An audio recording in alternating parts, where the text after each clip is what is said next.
Hey, what's going on? We are live here on Sports Vibes TV, and today I have a special guest with me. I am joined by George from Into the KnicksVerse. George, my guy, how's everything? It's good, man. It's a pleasure to be here. Thank you for inviting me. Can't wait to chop it up, talk Knicks off season.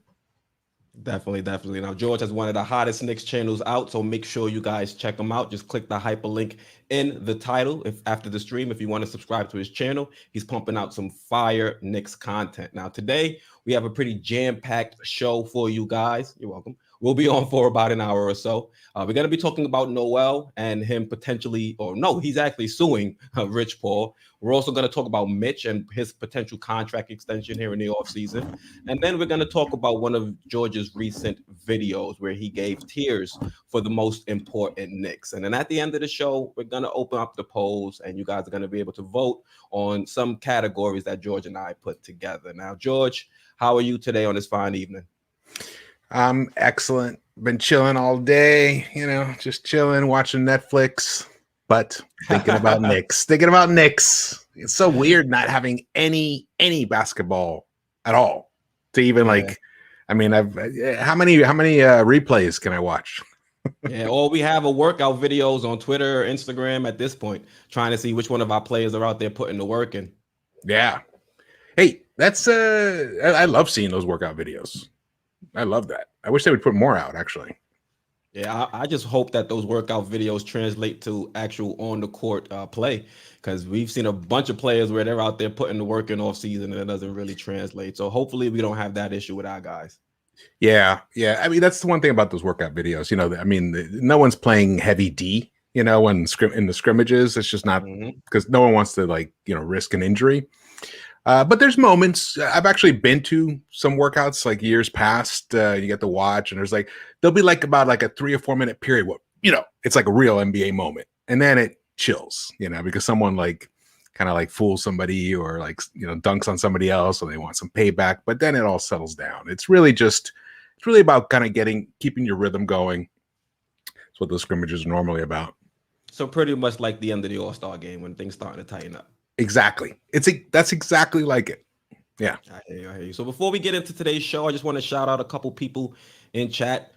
Shout out Tellum Alejandro. Also, shout out to Canal. He's talking about Mitchell. We'll get into a little bit later. Also want to say shout out to Project Nerd. Salute. And shout out to my guy, Foxy. He was on last week. He was the guest. Who else do we have in here? My man Ron Coward. Project Nerd. Hecht. Yep. May 4th, everybody. Yeah, big task. We got a great group here. Crowd today. Yeah, big task, my guy. Nice. May 4th. All right. So, George, I brought you on here so we can talk about some of the craziness that's been going on with Nerlens Noel and what's going on with his agent. So, have you been up to date? Are you in tune with what's going on with those two? Yeah. Well, so apparently, and this came out after, because originally it was, it seemed like Nerlens was being kind of just went out and sued Rich Paul out of nowhere. But thanks to Mark Berman of the New York Post, it turns out that the petty one was Rich Paul. He basically sued to get his $200K as his commission for the $5 million contract that Nerlens got from the Knicks. And I gotta say, Rich, that was a major mistake, man. Major mistake. Out here in this business here, I live in LA and dealt with the managers and agents before in the past. And in that kind of situation, he should never have gone that route. In fact, he should have probably made a deal with him and say, hey, Nerlens, I know you owe me, $200K, but why not? I know what happened, but send me $50,000 and we'll call it even. Make some kind of an arrangement instead of filing. I believe he filed with the commissioner's office, and then I think he took it to court. So then Nerlens is like, "What? Are you kidding me? You cost me $50 million." So it's the classic counter sue. But he awoke the hornet's nest, because I highly doubt that a lawyer would take this case. If actually, I should not sure who the lawyer is for Nerlens, but that he would take this case unless they actually had a case. Lawyers don't generally like to sue unless they really have a chance to win. So in this case, I think Rich Paul stepped in some shit. Some dookie? All right. Some doopy. He stepped in the dookie. So if you guys are wondering where Nerlens Noel got that $50 million from, it's basically the difference in what he would have made with the Mavs if he would have signed that 4-year, $70 million contract. And if you look at what he ended up signing, when he actually decided not to take that deal, he signed for $4.1 million with the Mavericks. That was the qualifying offer. And then he signed a 2-year deal with the Thunder that paid him 1.8 in the first and a 1.9 in the second. And then you have 2021 where he came to the Knicks and we were able to give him $5 million, which was a lot of money compared to what he was making in the years prior. So that's where they get in the $50 million number from. But if you listen to what Nerlens is saying, he's saying that pretty much, Rich Paul didn't do his job. Yeah, he's saying he was a free agent. Teams were calling, inquiring about his services, and Rich Paul wasn't picking up the phone. And I guess this is kind of like one of those dark areas or one of those bad spots when you're in a job or in a situation where it's commission based, and you have Rich Paul, who has a lot more high profile clients that he could be trying to negotiate deals with. So it seems like Noel kind of got left to the wayside. I mean, if Rich Paul is negotiating and he's expecting 2%, 2% of a supermax is a lot more than 2% of maybe $50 million if that's what Nerlens was going to sign for. And I'm not saying it's right, but it is something that you see in areas where people are working based off commission. Yeah, I mean that. Honestly, it seemed weird, didn't it? Like to you, I mean, when it was happening before, when it was actually happening, it seemed bizarre that Nerlens would turn down that offer. Yep, from the Mavs. Mm-hmm. Made no sense. And then you're like, well, he ends up at OKC, and he played well for them at OKC. He was a very productive player for them. I mean, he was up there in the 98th percentile in the PSA. And the season before that, he was in the 70th percentile. So as soon as the ball got to him, he converted. He was, he's a tremendous, he's a block monster himself, that guy, Nerlens.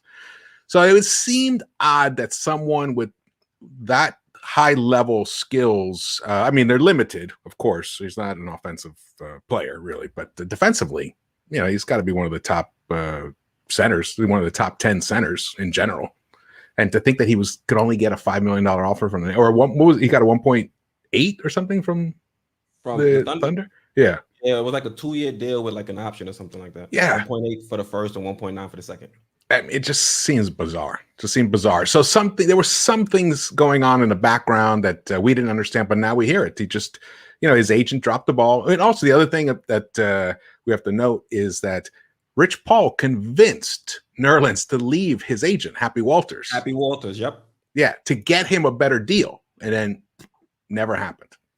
And at a Ben Simmons party of all places. Oh, that's what the report says. Yeah, he met up at a Ben Simmons party at Ben Simmons' house. And a Ben Simmons concert would have been interesting. Yeah, right. But yeah, met up at Ben Simmons' house and convinced him that, hey, you can get more than the 70, you can get 100 mil. And yeah. I guess Nerlens Noel heard that, his ears perked up, and he said, all right, show me how I can get 100 mil. And then he went out. I think he had a thumb injury, and that's really what devalued him. And then he said ever since then, he really couldn't get into good contact with Rich Paul. Yeah. But still, Rich Paul's his agent. I mean, he's the one who's supposed to be there taking care of the player, not the other way around. The player isn't supposed to be knocking on the agent's door, ringing him up, trying to text him and get him on the phone and say, hey, what's going on? No, it's the other way around in sports.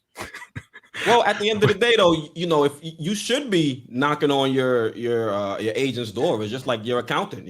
Accountant shouldn't necessarily be calling you, but hey, you shouldn't be calling your accountant all the time. But if you aren't hearing things and you're not getting your billing, your account receivables, you should reach out to your accountant and say, hey, what's going on? I haven't heard from you in a while. So definitely should be reaching out to them. Yeah. But agent, it's in the word. He is your, he works on your behalf. The only context of the relationship is one guy or woman works to get the best deal for the client. That's just the way it is. And didn't seem like that. I mean, I'm sure more is going to come out, but I have a feeling this will be, they'll settle this out of court, because I'm sure Rich Paul doesn't want anything public coming out more than already has about what actually went on. Exactly. What, I forgot the term, in the legalese term. What is it? Disclosure. Yeah. Well, any depositions, they don't even want to go to depositions, because once they go to depositions, stuff starts leaking out. And it's your dirty laundry. That's why the NFL doesn't want to go to court. Yeah. Oh yeah. And for an agent, it's all about your reputation. And we know Rich Paul. I mean, he's one of the biggest, and in the game and everything. But you know what? Everybody has their moment in the sun, and then eventually it sets, and someone else comes along. So you got to keep fighting to stay at the top. And if this legal suit goes forward, and like some mudslinging starts happening, I'm sure, the young guys coming up, they're going to be like, why sign with this guy when he's got this bad history? I'll sign with, an agent with a clean bill, reputation. There's an abundance of agents out there for you to sign. Yeah. Yeah. It's all about reputation too.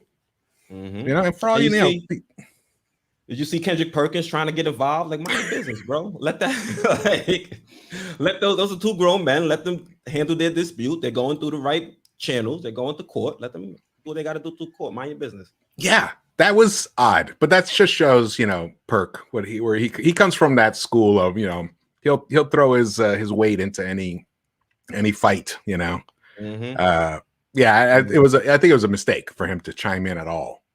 Exactly. And Nerlens just money. And Nerlens just punched right back. Yeah, right. He didn't take it. He wasn't going to take it. Kendrick Perkins just need to leave people alone. Because did you see when Jalen Rose went off on him? I missed that. I heard it though. I heard about it. I'll send it to you. Yeah, send me that link. All right. So now, wrapping up this Nerlens, Noel, and Rich Paul, we're gonna get into Mitchell Robinson now. What was interesting to me is I saw that Robert Williams went out and signed a pretty lucrative deal. 4 years, $48 million. It was announced to be a little bit more, but a lot of that money, that about $4 to $5 million of that, is unlikely to be earned incentives. So he probably won't make as much as it was previously reported. So he's going to make 4 years, 48. And how do you think this is affecting our ability to negotiate or sign Mitch? Because I think the most he can sign for is 4 years, I think 51. So do you think Nerlens Noel is going to try to bet on himself and do the opposite of a Julius Randle and get the free agency and see what he gets on the open market? Or do you think the Knicks have a possibility or the chance to extend him this offseason? To be honest with you, Mitch, and I love Mitch. I was excited when the Knicks drafted him.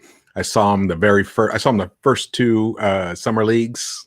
First game he ever played in a Knicks uniform, and you could see this guy. There was something really special about him. We got a total steal in the second round. All that being said, you can never guess what Mitch Robinson is going to do. He's his own guy. He listens to the beat of his own drum. He's like the opposite of Nerlens when it comes to, he's dumped like 6 agents and stuff. I think his grandmother is probably representing him now. I don't know who's it says he doesn't, man. Yeah. And another big difference is Mitch was a second round pick and Robert Williams is a first round pick. So the money is different in that respect, in terms of what the Celtics, I think, had to offer Robert Williams. So this is probably part of the problem when you get stuck, when you have a valuable player, but he somewhat doesn't stay on the court enough. But what are you going to do? You can't let him walk. And if you try to trade him, you're not going to get the real value for him. So you're stuck. And that is where it's exactly what the Knicks are in that situation with Mitch. I think this contract is both going to help. I think it's going to help both parties, the Knicks and Mitch, because it helps establish the highest end. And it's pretty much out there that Celtics kind of overpaid for Williams. They overpaid for him. So Knicks are like, okay, no, that was a drastic overpay, but we want to work something out. What was the actually Berman said that the Knicks were interested in extending Mitch, maybe, and I think it's Berman threw the number out. I'm not sure where the number came from, the 4 for 44 idea. Yeah, I think Berman threw that out. Yeah, maybe the fourth year is the team option, which I got a feeling this is my sense is that Mitch will take a solid offer from the Knicks. He'll accept it. That's my feeling. He's been making about 1 point something million per year for several years now. And I know to you and me that sounds like a lot of money, but when your agent takes X amount and you got to pay New York State X amount, and then you got your trainers, everybody. Nutrition. There's not necessarily, and these are your years where you're got to maximize your earning potential. It's not like you get a job for $1 million and you're going to work for 30 years doing that job. No, these guys are only going to play for 5, 10, 15 years at the most. So I have a feeling if they came at him, like let's say the Berman offer, we'll just use that as a point to work from. If they went to him with that offer, I think they probably could get something done. See, this is actually the perfect scenario for me. This is what I wanted. I wanted the Knicks to try to approach him when he was, not healthy, not fully himself, where we can kind of get him below market value. But what happened with this Robert Williams deal is it kind of threw off the market value of a player like this. So, you look at Robert Williams, you look at Mitchell Robinson, they're both players that dealt with injuries and have injury concerns. But if you look at Mitch is a player that's been in games more so than Robert Williams. I think Mitch has been available or has played in 72% of the Knicks' games over the last 3 years, as opposed to Robert Williams, who's only played in about 50%. So the Celtics went out there, gave Robert Williams right around $13 million a year. It all depends on what Mitchell Robinson's agent decides. If Mitchell Robinson's agent decides that, hey, we're better than Robert Williams, and although we're dealing with this foot injury, we've still been available in more games than Robert Williams. So why would you come and try to offer us a contract that's going to be below what he's able to earn? Not only that, when you look at Mitchell Robinson's defense, the defensive rating, he was better than a lot of players that we probably want to trade and replace Mitchell Robinson with, Miles Turner being one of them. Another player he had a better defensive rating than was Clint Capella. So if Mitchell Robinson is making this kind of impact on the Knicks when he's on the court, for me, it'll be hard to see him, accept something less than Robert Williams. What do you think, George? Anything I said make you change your mind or think differently? I think here the difference is that Mitch is coming off a foot injury. Mm-hmm. We know his style of play, and I think there's a bit. Here's the problem for Mitch. I think for him to be able to command that kind of money, he's going to have to play this season with the contract he currently has. And he's going to have to prove that he is the guy that we've all known that he is. If he wants a contract before October 20th, he's going to have to make a compromise. It just seems like the logical scenario, because basically the Knicks are going to be taking a bit of a risk, and then, Mitch has to kind of give something back for them taking that risk. And it all comes down to dollars. Hey, but maybe they'll do it where, because even Nerlens' deal is not actually the full 32 million. I think about 4 something million of that deal is in bonuses that are unlikely bonuses to be met. Yeah. So in reality, it's under a $30 million contract. So I think it's about a $28 million contract. But for Mitch, you can just say, hey, if you play 70% of the games this season, if you make it to, of course, there's going to be built-in bonuses for if he makes a second team All-NBA defensive team, all defense. If he is in the top 3 in blocks, they can put all these achievable bonuses, unlike the Nerlens ones, which are a little more unachievable. So maybe they could do it that way, where they're like, okay, we'll give you, we'll agree to a $4 to $44 million, but about 10 million of those of it, let's say it's up to 40, you can make up to 54 million over the 4 years. The problem is that all counts to the hard cap. So if so Nerlens' contract, the 32 million hits the cap, the full 32, because you can't go over with bonuses. So that's what makes it tricky with that. So I think I just think right now, yeah, it is. You're right though. That I'm sure when Leon saw that Robert Williams contract, he was like, "What? Oh man, it's gonna mess up my whole deal." Yeah, I thought 11 to 12 mil was gonna be towards the top end, but you got Robert Williams making right around 13. If you look at the 13 full and a deal. half, 13 and a half is the average. Yeah.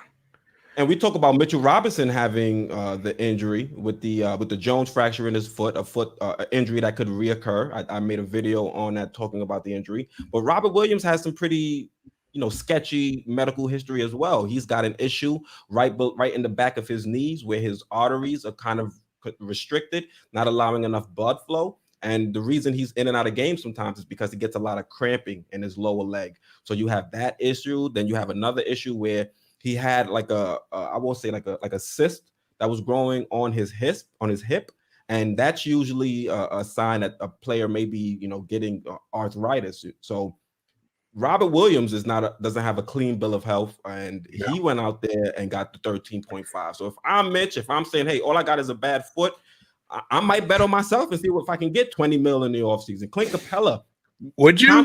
You would really bet on yourself? You if you were Mitch and. By the way, this man, he hung out with Mitch on a flight from Vegas, became besties with him. They were airport. Chopping it up about cars. Yeah. If you were Mitch, you would play the season. Well, here's the thing: we don't know if the Knicks are going to, actually offer him a contract before the season begins. But let's assume they do. Let's assume the Berman article's real, which I think it feels like it is, and it makes logical sense that they would. They come at him. If they approach him if they approach you, Quis, as Mitch, you would turn it down and play the season. I've never touched that much money, George. You offer me 11 million a season. I'm like, hey, that's more than I'm making now. and let me tell you, and I think Mitch has a similar thought process. With a child, a newborn. Yeah. And people got family to take care of. They got friends to take care of. There's a support group that you need to, kind of take care of. You can't make the mistake. You can't. Now we know what happened with Nerlens, but the Nerlens or Schroeder mistake. You can't pull a Schroeder. You can't pull a Schroeder. Can't pull an Oladipo. An Oladipo. Exactly. Yeah, there's a lot of guys now. Yeah. At least Schroeder can go out there and try to make his money back by performing. Oladipo, he's injured. We don't know what he could be. Oh man, I feel bad for that guy. Yeah, totally. Yeah. Totally. But it's a crazy position to be in, I think. That Robert Williams deal just completely threw me through a loop because I didn't expect him, because I have Robert Williams on my fantasy team up until the end of this season. And he was never available for me, and it upset me. And it didn't cost me anything but the $25 entry fee. So now they're gonna be paying him $13.5 million, and he might not be available. That's God bless him. Luckily it's the Celtics, so if things don't work out, it benefits us. But we'll see. Oh, I hope it blows up for the Celtics. Yeah. I don't want to be too negative. I hope this becomes the Joakim Noah contract for the Celtics. Yeah, right. We're still paying that guy $6 million. It's ridiculous. That was when I saw that deal. I was like, what? What is Phil thinking? How do you offer this guy that deal? It's crazy. He doesn't do anything much outside of defense and some rebounding. No. Now here's the thing, Williams. I mean, Williams and Mitch are very similar. They really are. when you look at their stats. I Mm-hmm. mean, Williams is a 72% career field goal shooter. Doesn't shoot the three at all. Free throws, 62.3% free throw shooter. He's averaged 1.5 blocks for his career. Last season, he averaged 1.8, which is pretty decent. 1.7 steals total. You know, he averaged 8 points a game last season. But when you look at Mitch, you got one thing to remember about Mitch, and I don't know why people always gloss over this. Mitch has the record in the NBA for field goal percentage. In 2019-2020, 74.2%. I think Artis Gilmore had the old record. And now Mitch is number one with that. Now, of course, because he's a lob, all he does is dunk. Same thing with Robert Williams. That's all they really do. Yeah, exactly. But Mitch is, much more efficient in that respect. And let's see what else. Oh, Mitch is a much better shot blocker. Better at steals. That's one thing that I look for in a big man is whether they can get steals. They can average 1+ steal per game. And Mitch got up there last season, 1.1. And I believe Nerlens did as well. And it might be possible that the impact that Mitch and Nerlens had on the defensive scheme that Thibodeau threw out there actually is what ended up getting Robert Williams paid. There's a possibility, which in turn is now going to screw Leon into dealings with Mitch the long run in terms of money. Yeah, it's interesting. Leon Rose is definitely in a pretty decent spot. I think he already filled out the roster, and if we have to move on from Mitch, we already paying Nerlens Noel a contract that's pretty much in line with starter money. So if Mitch isn't here long term and we're unable to make a deal, then we still have other options. But hopefully we're able to secure Mitch long term, because I definitely do like him on this team. I just like the way he's able to just affect the opposing team. Even if he's not going to finish the possession with a block or a steal, he's still going to make the shot difficult. And I think that's something that you don't really see too much right now with centers. Yes, you have your Rudy Gobert. Yes, you have Nerlens Noel, who's on our team. But outside of that, I don't think we have too many centers out there that you really fear in the paint when you're attacking. I mean, name 5 centers that you fear, other than Gobert, other than the ones you just talked about. I'm talking about defensively. That's about it. Exactly. Anyone other might be coming off the bench because they can't do anything offensively. Yeah, I think in a way, even though there's a lot of love for Mitch in the Knicks community, but I think we also kind of take him for granted because he was a 2nd-round pick. Unfortunately, Fizdale was his first coach, so disaster. I mean, that guy. I never ran an offensive scheme. I don't even know what he was doing, honestly. I remember always scratching my head and talking to my son, what is going on? What is this? And so Mitch didn't develop as an offensive player, but defensively, man, does he have, also he's a year younger than Robert Williams. And also, and I pointed this out in one of my other videos, he didn't play college at all. Remember? He did play, and I think he only played the last 2 seasons of high school basketball. So think about that. I mean, how little amount of basketball he's actually played in a structured environment. Yeah. And then last year, he finally got some of that, and he was starting to he had a double-double at halftime the game he got hurt. He was starting to turn into something. I don't think he's ever going to have, I mean, maybe he can develop a little mini go-to move here and there. But honestly, if he just was a lob threat and just did his, defensive wizardry that he does, like you were saying, the way he impacts the opponent, tremendous. I mean, he influences what they are going to do tremendously. I think he's worth $10 million. Yeah, right around 10 to 12, I think I'd be fine with. Yeah. If he shot the 3 that I actually have witnessed him shooting, Well, you know how summer league is. It was. Yeah. I'm sure it was even more chill in the first couple of years when I went. You could go, you sit there, you watch this guy. He's sitting there just shooting threes, hitting like 3 out of 4 here and there, moving around the court as if it was nothing. So we're like, oh shoot, he's gonna shoot the 3. Never, nothing. Never has shot one ever in the game. So he has some ability. He just, I don't know, he just doesn't have confidence in it. So we'll see. Yeah, we just got to get it to translate onto the court. Yeah, man. Should we shout out to the chat and see what I haven't even been looking at? I've been keeping an eye on it. Definitely want to say shout out to the chat. Also, make sure you are subscribed and smash that like button for me. Yes, and please. My guy George from Into The KnicksVerse. Canal Ban Lawyer says Mitch deters players from going to the hole. Yes, and it'll help out the shooters. Yes, where Nerlens actually kind of like encourages them to go because he likes to kind of like catch up and dunk. I mean, and block guys like that. Yeah, Mitch. People don't even attempt to go into the paint when Mitch is there. And I think somebody also mentioned it in the chat as well. He's pretty good defending pick and rolls. They had some videos on Twitter showing Mitch guard pretty much 1 through 5 in one possession. So Mitch is a versatile defender. He contributes a lot to our defense. That's what I'm saying. Who else is like that in the game? Very few. I mean, Gobert. Yeah.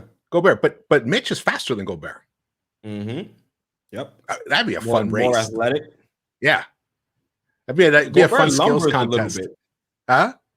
Gobert, he lumbers around a little bit. A little bit, because I think he's so big, isn't he? He's like 7'6" or something. 7'6", you're going crazy. No, how big is he? 7'3"? Like he might be 7'1". I don't think he's 7'6". Gobert's I think bigger than that. That's Google. Yeah, that's the one thing. Remember, Porzingis is 7'3", totally wastes. He's 7'1". He's 7'1" only. That his wingspan must be something insane though. Wingspan a little heavier too than Mitch. He's he's thicker. But Mitch got bigger. Did he look bigger to you? Yeah, Mitch is cocky. Did you do the same pose when I was on with JD? Did you do the little muscle test on Mitch?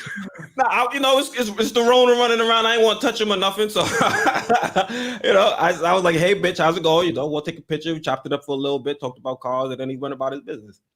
I didn't want to, get too fanned out. At some point, I want to reach out to him and say, come on the channel. So I can't be out there looking like a fanboy too much. But I was able to contain my excitement. I was kind of coaxed into speaking to him too. I was a little nervous, not going front.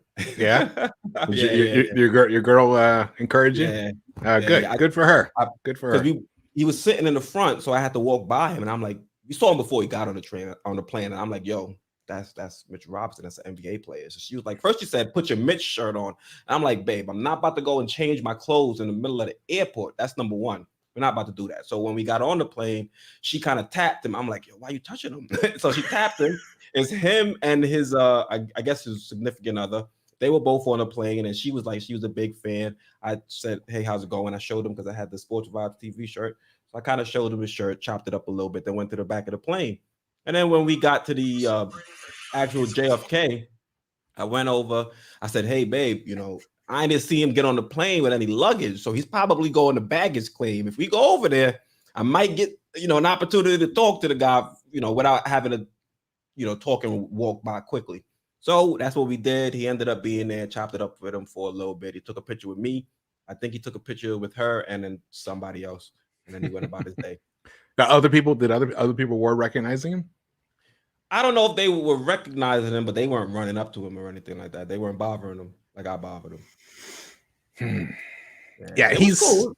Hey, you know what? I bet you could probably get him to come on the channel. He seems seems like a chill guy like that. Mir Daniel was asking how much does Capella make? I think he makes right around 15 million. I was like the big beef. Remember when Clint Capella was on the Rockets and they were trying to get him to re-sign? I think he re-signed for right around 15 million annually. 15, but I think that's the base. I think he's going to go up to about 18, maybe. I was going to scale up. Right. Yeah, somewhere like I think he's going to scale up. Yeah, Capella has a lot more going on offensively in general than Mitch. You can drop the ball over to Clint, and Clint can kind of like muscle you out a bucket, where, I mean, I know Mitch can do it. I'm sure he's been, was working with Kenny Payne on it, but we just haven't seen enough of it. Most of his scores come from lobs, tip-ins, putbacks, rebound, just getting out on the break. But here's the thing. Mitch did not play one single minute last season with Derrick Rose. He had to play with Elfrid Payton. Alfred. Alfred. Yeah. Sorry. No, look, the guy got a contract with the Suns. Good for him. He's their headache now. Him. And you know what? Alfred wasn't the Alfred from last season wasn't the guy that we saw the season before. I mean, he was a much better player in the COVID year. I don't know what happened to him last season. He had like 7 assists that year. I think he averaged. Yes, he took the ball out of his hand with Tibbs. Yeah, and he finished in a somewhat decent rate at the rim. Last year was completely, I don't know. Maybe it'll come out. He had like a weird foot injury all season long. I don't know, because the guy just it was a disaster, and that's who Mitch. That was Mitch's point guard. So. And Nerlens got to play with Rose, especially in the beginning. And then when Nerlens went into the starting lineup, he had to suffer with Alfred as his point guard. But the difference is such a huge difference when you have people who are out there who can space the floor, who are looking to make that extra pass, who can see the play developing before it's there. Because that's the whole point. Because as an offensive player, if you see the opening, the defensive team can see it too. You're all NBA players. So you have to be able to see it that half second ahead so you can make the play. And I see that. I see that with guys like RJ. I see it with Julius. So of course, some other times they over dribble and all that stuff. And I'm sure I'm going to get flamed by saying over dribbling because people don't like when I say that, but that's what happens. They're looking for an opportunity, and when that opportunity closes, they don't instantly make another decision really quick. But Julius got much better last season at making the adjustment, and same with RJ. And you could even see Burks. Burks sometimes would do that nice little bounce pass in the lane when he was off the pick and roll. He could do a little bit of that. The one guy who couldn't do it was our actual starting point guard. So I think playing with Kemba, playing with year 3 RJ, and Julius coming off, his greatest career season, I think, and Julius, as we heard that interview, he is committed to continuing, just building upon what he's done. There's no regression going to happen with that guy. You can just see it. So I think Mitch is just going to benefit tremendously, and in turn, the Knicks will benefit tremendously. I totally agree with you, George. Also, it looks like we might have 100 in chat. Hey, awesome. Shout out to the chat. Shout out to the chat. Thank you guys for joining us on the Sunday night. On a Sunday night, in August. The last August of 2021, the last Sunday, August. Yeah. So also definitely shout out to SV fam. I appreciate you guys supporting the show. I also appreciate you supporting the show when I have a guest like George on. So thank you very much. Shout out to you guys. Make sure you're subscribed, smash that like button, and also share. If you do share it, make sure you tag me on the socials. That way I can retweet and we can interact there as well. So now, George, you dropped some fire a couple days ago, and I just wanted to review the video with you. So now give a little backstory into the video so that way the audience knows. Yeah, I was starting to think about, okay, so we've constructed this. I mean, I've put a lot of time, and I'm sure we've all done it as well as fans, into analyzing what kind of team do we actually have now. And the further I looked at it, I was like, wow, we actually have a very deep team. We probably have the deepest team in the East. or at least one of the 2 or 3. Maybe the Bucks are a little deeper, but the Bucks lost PJ Tucker, so that's going to hurt. The Nets, going to be interesting when it finally finalizes what their squad is. I'm not comparing in terms of total ability. I'm just talking about the depth of the squads. The Knicks have a very deep team. So then I was thinking about, okay, the Knicks have a deep team, yet we have a coach that plays his key players more than anybody. So are we going to waste that depth? So I started making me think about, okay, well then what's going to be the most important aspect for the Knicks repeating what they did last season, but going beyond it? Because, there were reasons why we kind of like hit the ceiling. We capped out, with the Hawks. In my opinion, if Julius had just been able to play, if regular season Julius had shown up in the postseason, this thing goes 7. And I even think the Knicks pull it out because it gives more time for the younger guys who've been there for the first time to get more comfortable and deliver a big game later on in the series. But everything got so tense so fast. They were down 3-1, and then that was it. And then those 3 turnovers that Julius made in like 10 seconds in the third quarter of that game just sealed the whole fate.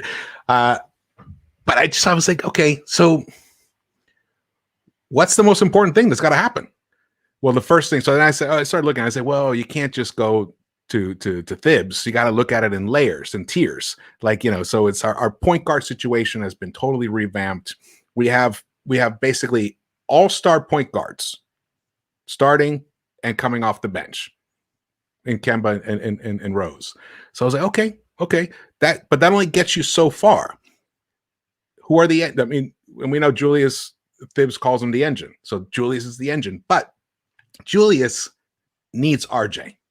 They need each other and they work in tandem. And we know RJ, I feel RJ, and we're going to talk about this more later, but so I was like, okay, so that's the second tier of the most important, but none of them can really deliver what we believe they can do unless Thibs guides this ship in just the correct way, where he takes, and I came at it and it's a little, controversial because it's just never going to happen. It just doesn't work. I took a more baseball type mentality. Davy Johnson was, he learned from Earl Weaver, the platoon. Remember? And it's annoying. It's annoying because you got, you want Mookie to play, but the thing is, if you start adjusting your rotation as per the deficiencies of your opponent to exploit them the most, you're going to give yourself a better chance at winning, as opposed to forcing someone to do something that is not in their nature to do. Get what I'm getting at? So that's where I put it on Thibs. I was like, Thibs, look, if you manage the rotation in a way where you become a little more, you take advantage of the depth, then I think the Knicks can get that 4th seed again. I mean, I would love for it to go down that way, but knowing how stubborn Thibs is, I'll be shocked if he's able to even give players like Kemba and Derrick Rose time off to kind of manage them throughout the season. So to see him start using everybody's situation, though, I think in the perfect world, that would be phenomenal. That would be. I hear you. Exactly I know what we need. I hear you, but that's why us here, in the fans, in the KnicksVerse, the Sports Vibes TV, we're putting it out there where, hey, you know what? Yes, look, and many times I was upset when RJ was sitting in the 4th quarter and stuff like that because of the team we had. We want him. It's the other thing about young guys. And there's different philosophies. They're like, oh, you want young guys to feel good about their performances and they can build on that. The problem is eventually they're going to be put in a situation where they're not going to know what to do and they're going to mess up. And that's when you really learn. We learn from our mistakes more than our triumphs. And if RJ kept sitting 4th quarters, he wasn't going to become the guy that he became against Memphis when he ate them up. He brought us back, and he was totally clutch, and we won that game against I mean, remember that? That was fantastic, and that was a really important game because the Knicks were sliding. So that's the thing. I think if Thibs took some more chances with his rotations and just said, you know what, hey, tonight, Mitch, we're gonna, you're gonna chill. You might come in off the bench, but we're gonna start Obi at the 5 tonight. We're gonna go totally small. We're going against. Let's pick on the Celtics. Yeah, right. Let's pick on the Celtics. Yeah, because I think the Celtics picked up Cantor, right? Wait, who did they pick up? Yeah, they brought Cantor back. They brought Cantor back. They needed some size. Schroeder. That's what she said. They brought Cantor, Schroeder. That's a JD. He's like throwing that in. So you have Schroeder, Cantor. Who else are they bringing outside of those two? I mean, they changed their coach. They brought in Ime. What's his last name? Udoka. He's the coach now. Brad Stevens moved into the front office. That's weird in itself. Yeah, it's a weird. Yeah, I don't really understand that, but yeah, I think that's who they brought. They brought in Cantor. They needed some size. Here. Cantor. They still have Moritz Wagner. Mo Wagner, right? They still have him, I believe. I can't remember Mo. Taco. Wagner. They got Taco. No, I think Taco's free. Oh, is Taco free? Oh, Taco free. Taco free. Free Taco Tuesday. Right? Like LeBron says, Taco Tuesday. The fact that he tried to trademark that is crazy. Like, bro, you didn't create Taco Tuesday. Taco Tuesday was here before you, and it'll be here long after. May 4th makes a good point there. Knicks turned season around after Wolves game and Edwards' comments on they wanted RJ to take the shot. Right. That's when we took off. Yeah. I mean, that's there you go. That's a great example of a young guy, not delivering, taking that pain, going away from the court with it, and then coming back next time he gets the opportunity. Boom. He made Ja Morant look pretty silly in that fourth quarter. Yeah, so the bigs on the Celtics are Cantor. They brought back Al Horford. Forgot about him. And they have Robert Williams. But they don't have much size, I wouldn't say. Because in Cantor, I'm not worried about him defensively. He's just there for rebounding and scoring in the paint. And then Al Horford, what is Al Horford going to be able to give you? Because Al Horford, he hasn't played basketball in a while, right? Because he wasn't even playing for the Thunder, I think, for the most part. Yeah. If I'm not mistaken. So... Yeah, that's what you have. How old is he now? He's like, you got to be up there. He's up there now. 30s. The Celtics are the weird team in the East. I think when you look at the Hawks are good. They're going to be good next season, though. I do think the rule change is going to impact Trey. The foul baiting, the anti-foul baiting rules. I think that's going to impact Trae Young and Harden more so than people realize. But that aside, Hawks are going to be good. The Nets, obviously, going to be really good. The Bucks going to be good. The Sixers, they're going to be good. But I've said this before. I'm not buying into the Miami Heat hype. I'm not excited about who's the other team in the East that's What, the Heat? Yeah, the Heat.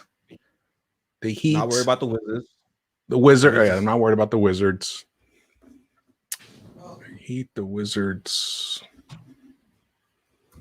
and the. Who's the other? Oh, Indiana. The Pacers. Indiana could be a problem. They actually could be a problem. I mean, I think Indiana's going to be decent this season. Yeah. They're gonna be decent. I also think the Bulls are gonna be decent. A lot of people say I'm wrong. So the Bulls. That's who it was. Mm-hmm. I'm not buying into the Bulls. Yeah, see, another one. Yeah. I'm not buying into it. I'm out here on a ledge by myself, I see.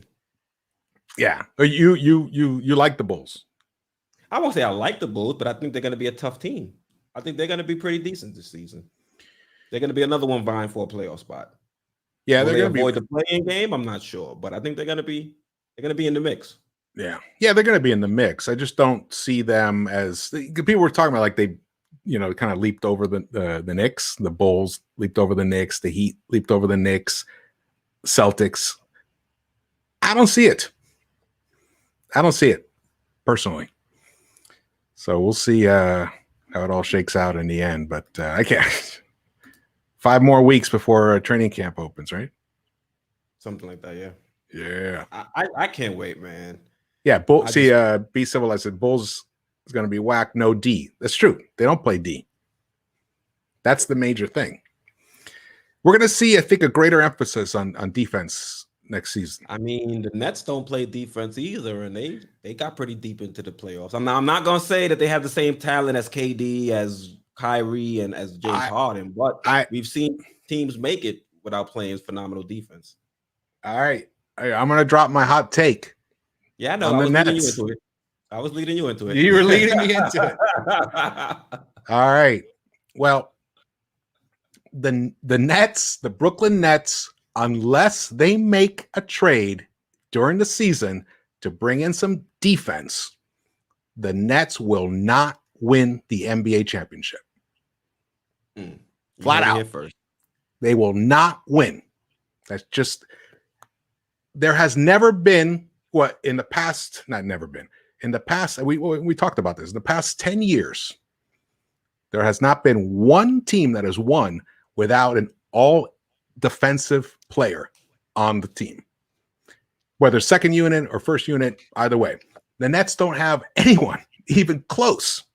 Like if the Nets had made a move and brought in a PJ Tucker, okay, then we might be talking.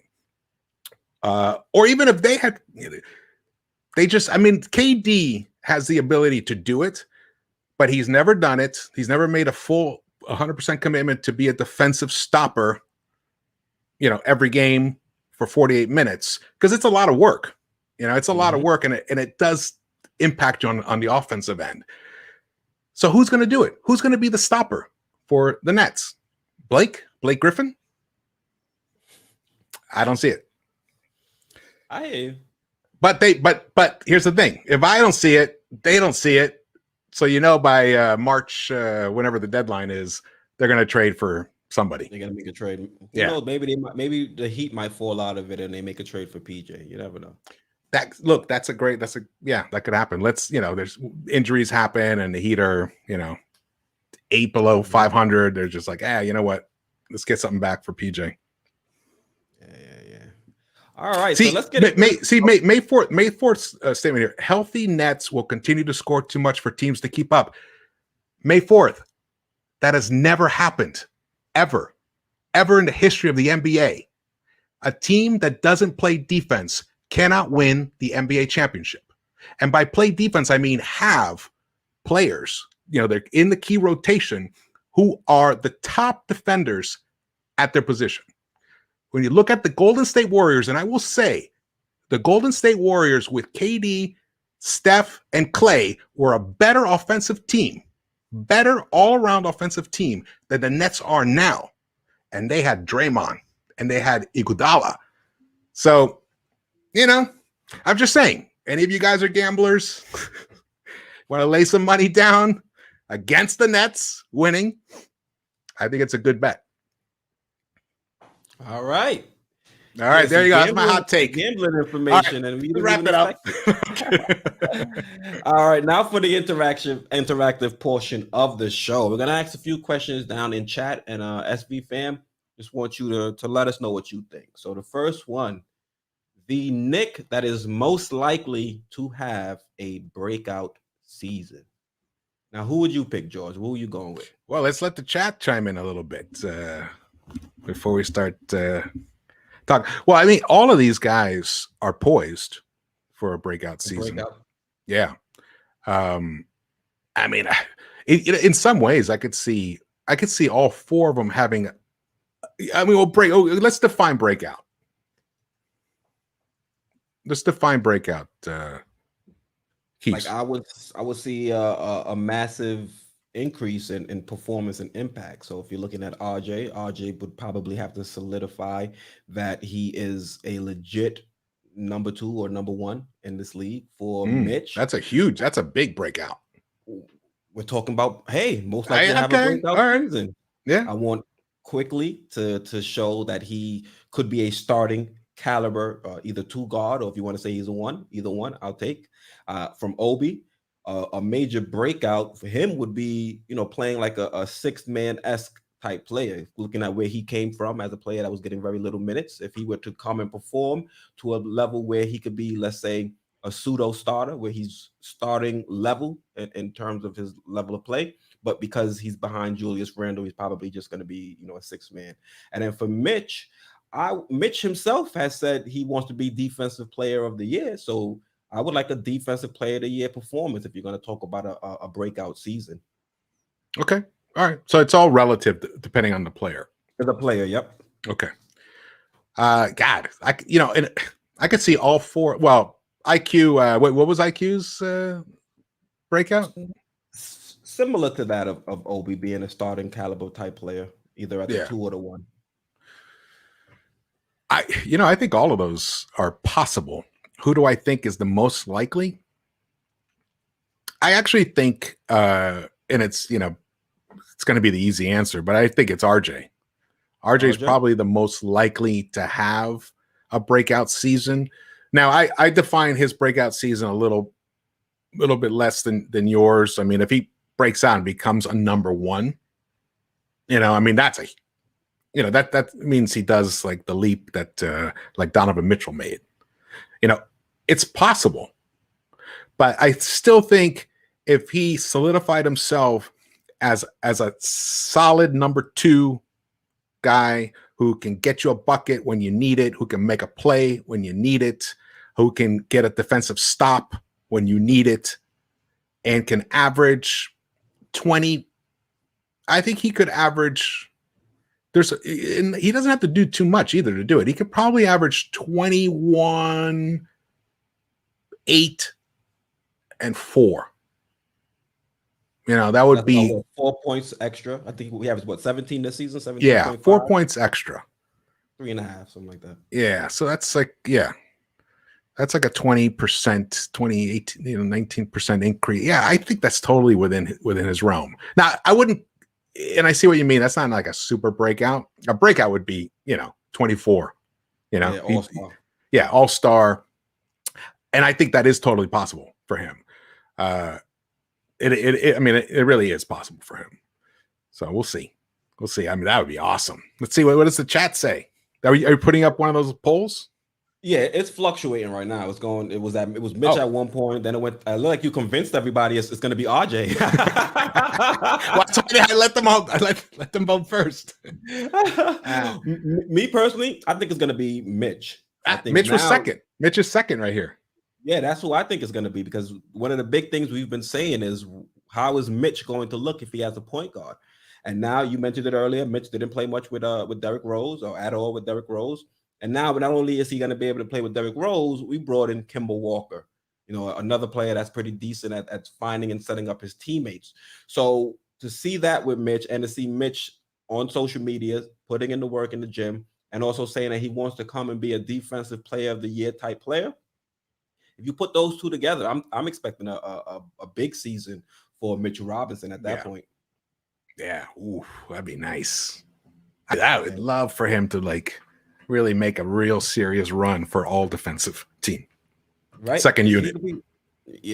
I don't care which one. If he's on that team, they're gonna have to pay him. Imagine if he doesn't take the extension this offseason and then plays to that level and then hits free agency, he's gonna get 20 mil. Yeah.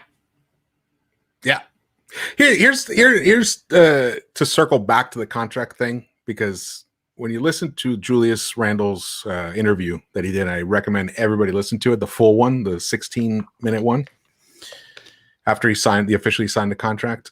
Because JD and I had chopped it up about what's Randle thinking when he first agreed to it. He said, yes, he realizes he may have left some money on the table, but his faith in what the Knicks are building, Leon, Wes, Scott Perry, and Thibs, what they're building, he's going to benefit from it greatly in years to come. Same can be said for Mitch. If Mitch just signs a deal, a 3+1, gets 10 million plus, whatever it is in that realm, whatever realm works for both parties, he should take it.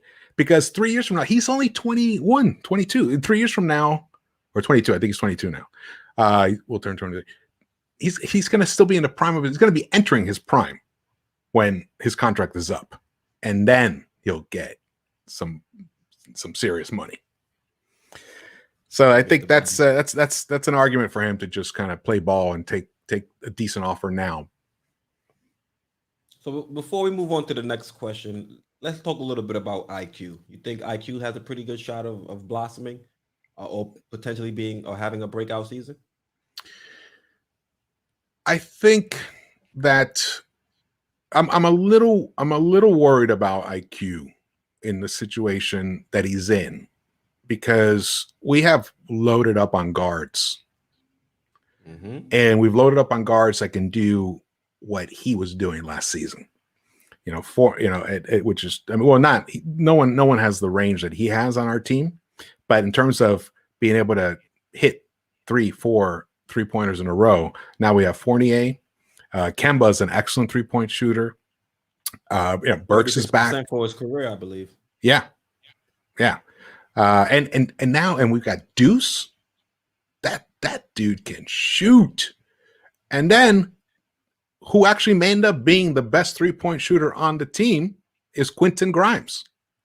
And we haven't even talked about, we don't even know how many minutes he's going to get, so it's going to be interesting. I think if IQ, which is probably why Thibs and company wanted to see him run the point in Summer League, because they want to see if at times, there's going to be nights when here's what's going to happen probably. There's going to be nights when Kemba's going to be limited and Rose may not even be able to play at all. So who's going to be the point guard? Are you going to trust Deuce? I'm talking about Luka. It could be. Hey, that could be an argument why. That could be an argument why Luka could make the final team. We're talking about in October, November, and December. Those first 2.5 months, right? Are you going to trust Deuce? Thibs. When I say you, I mean Thibs. So, but he's got trust in IQ. He knows what IQ is going to do. IQ doesn't turn the ball over. So if the situation presents itself where IQ gets some time, at the one, but he's primarily a combo. If he gets some time there and he plays efficiently, doesn't cough up the ball, gets his teammates involved, and still can hit that deadly 30-footer, then I think he was a chance to have that breakout season. But if he starts struggling, he starts pressing and starts thinking too much out on the court, kind of like what we saw in Summer League. What was it? I guess it was the first game in Summer League. He was a mess that first game, even though he did a nice job. He got the 7 or 8 assists or whatever. He wasn't an efficient player. But then when he got to relax in game 2, man, he just blew the doors open. I think that's when he scored 32, something like that. Right in that ballpark. Yeah, he's the one that I'm. Ironically, because I love IQ. I'm a big believer in him, but he's the one guy that I worry because of the situation that he's in, that he may not get the opportunity this season to really break out. Because you need time. If he doesn't have the opportunity to break out this season, I don't think it's going to present itself, because like you said, we're loaded in the backcourt and these guys are just going to get younger and better. So if this isn't the season for him, he might be one of those trade pieces. Yeah. And I've talked about this as well. That's not a bad thing. You can only have 15 people on the team. If you want to improve your squad, you have to move pieces. And if your pieces don't have high value, then you're working from a weak standpoint. So that's why I do want to see IQ get some burn. I want to see IQ get burned. I want to see Obi get burned, because if they deliver, great. Then we're a stronger team.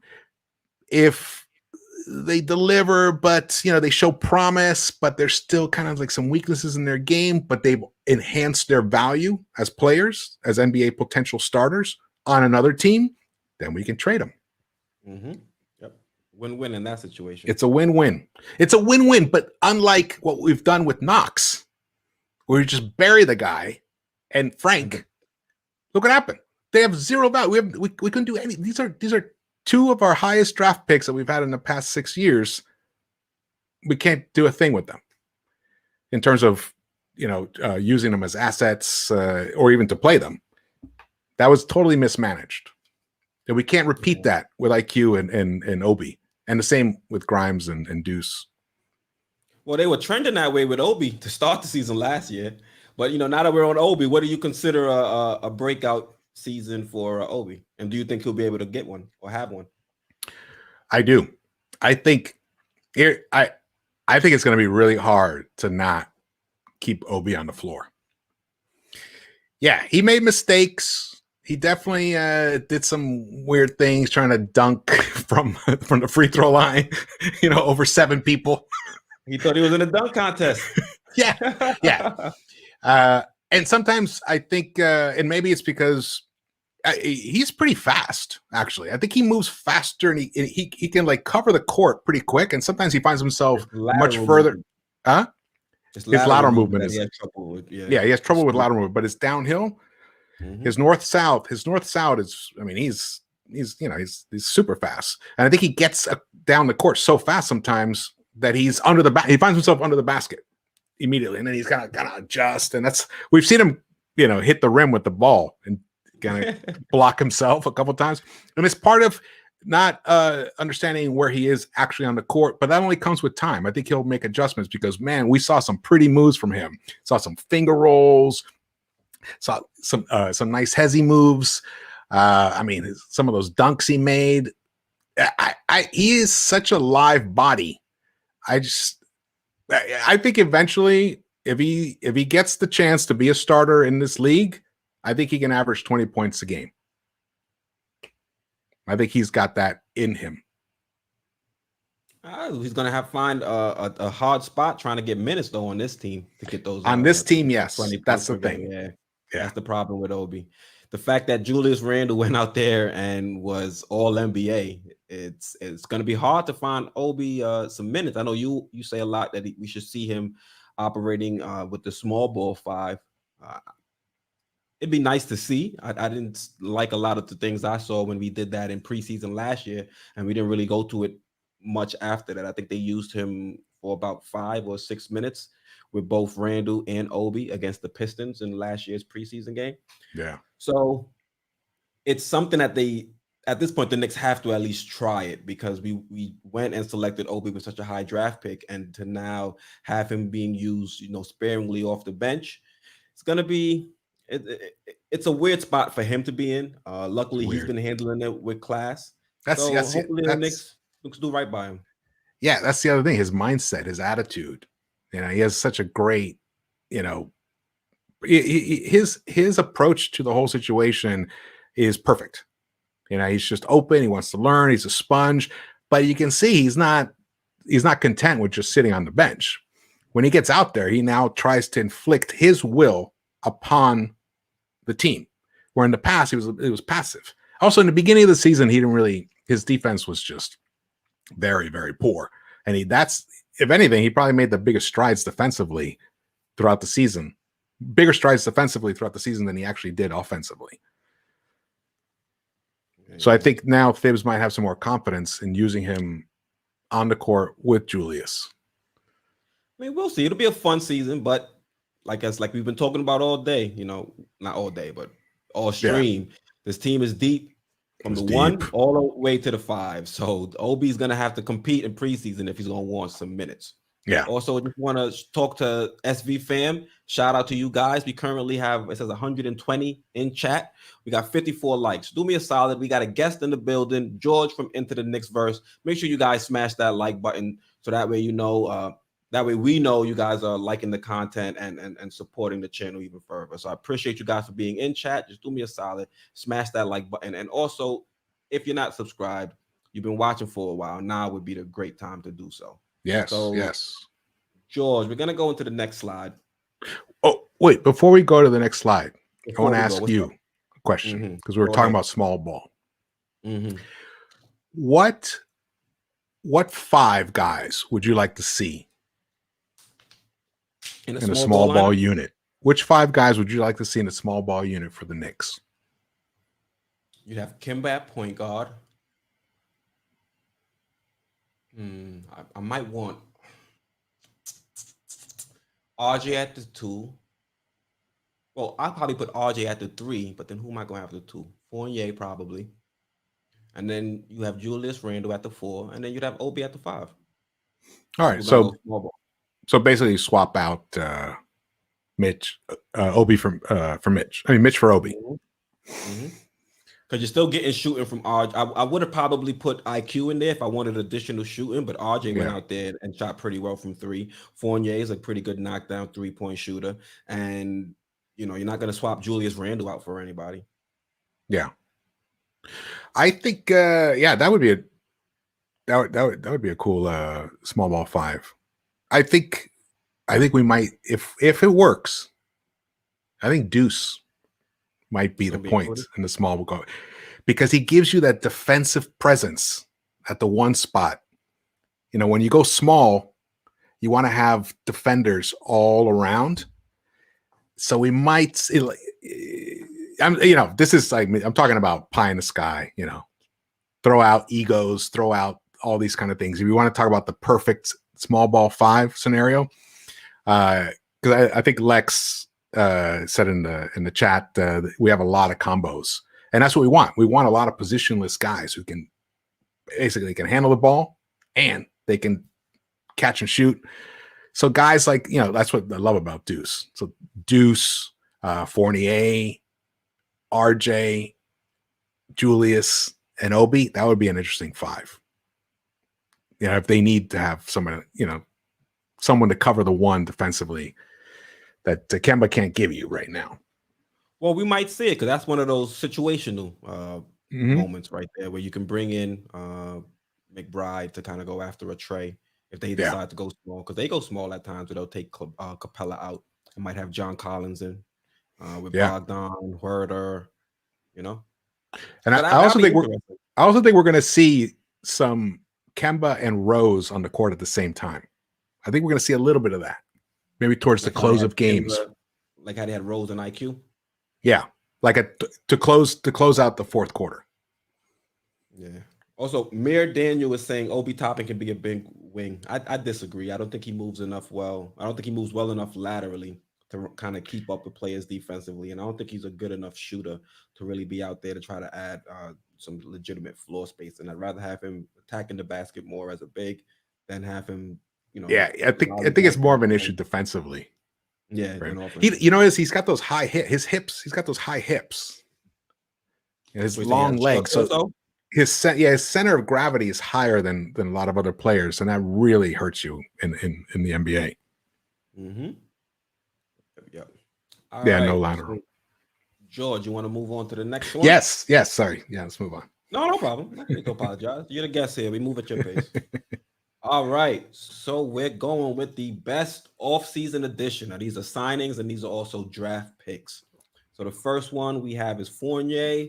Second is Kemba, A is Fournier, B is Kemba, C is Grimes, and D is McBride. So who are you going with as the best off-season addition? Well, I'm going to jump right out. I think it's by far it's Fournier. Okay. And I mean, you want me to go into it, or are you going to? Yeah, you can go into it. All right. You say your piece and I'll follow up. Even though that Kemba, bringing Kemba in just was the final ingredient that kind of solidified it. But he does have the knee issue, so it's an unknown. We don't know what's going to happen there. He's 31. He's probably his best days are behind him, but he's still going to contribute, give you a really tremendous contribution. But Fournier he's entering the prime of his career. I always remember this guy. He used to piss me off whenever we played against him because he would hurt us. You know, and if I'm watching a Magic game, and I was like, look at this guy, he's destroying these people. He can light it up, that guy. And now he's moving into the prime of his career. Look what he did with the France team. You know, he led those guys.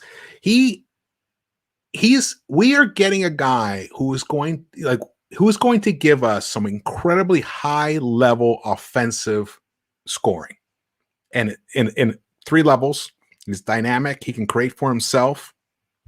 He's a career 40% shooter. He actually, for Boston last season, he averaged 1.3 steals a game, which to me, that's a very important and underrated stat. Steals. Guys that get, 1.7, 1.8, whatever. But when you're up there between 1 and 2, those guys, I want those guys on our team. His plus minus with Boston was a plus 2.8. And he struggled. He had COVID when he went there. This guy, I think, the silver medalist. I think we got something that I think we're gonna by the end of the season, Fournier is going to be one of our very best players. I hear you. Me personally, I'm going to go with D. McBride. I'm not too big of a fan of the Fournier contract because I feel like we still kind of paid him a lot of money. If you look at Norman Powell, I said it a few times, Norman Powell got paid a little bit less.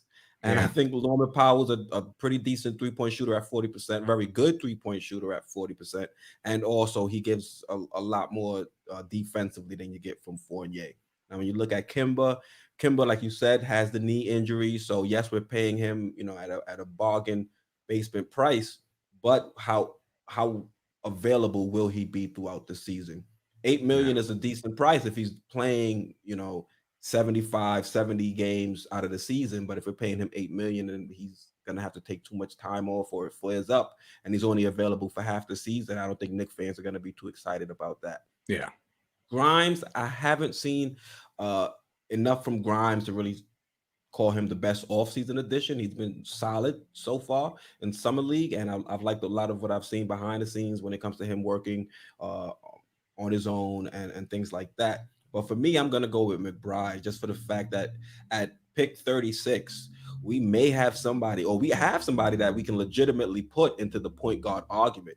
And for a team that has been, without a legitimate starting point guard for so many years, for us to go out there at 36, bring this guy in, have him play the way he did in Summer League, and we're looking at him as a potential player that Tom Thibodeau can say, hey, I'm going to need you in this spot. Let's bring you in and try to take away an opposing team's best offensive guard. I think if you look at that combination, where we drafted him, what he can contribute, and what we're paying him, I would say I'm going to go with McBride. Fournier has been a great addition. I mean, he's going to be a great addition with what he can provide offensively. I just haven't been too happy with the way he's with the contract that he signed. That's my biggest issue. I agree with you in terms of loving McBride. I love him. I just think I'm shocked you didn't go with McBride. Yeah. Oh, I just think when you look at the depth chart, that's the problem is B. B is the problem. So once we brought in B, it's just I just don't see D getting enough time to be able to show that he is a tremendous addition to this team. I mean, how many minutes is he going to average this season?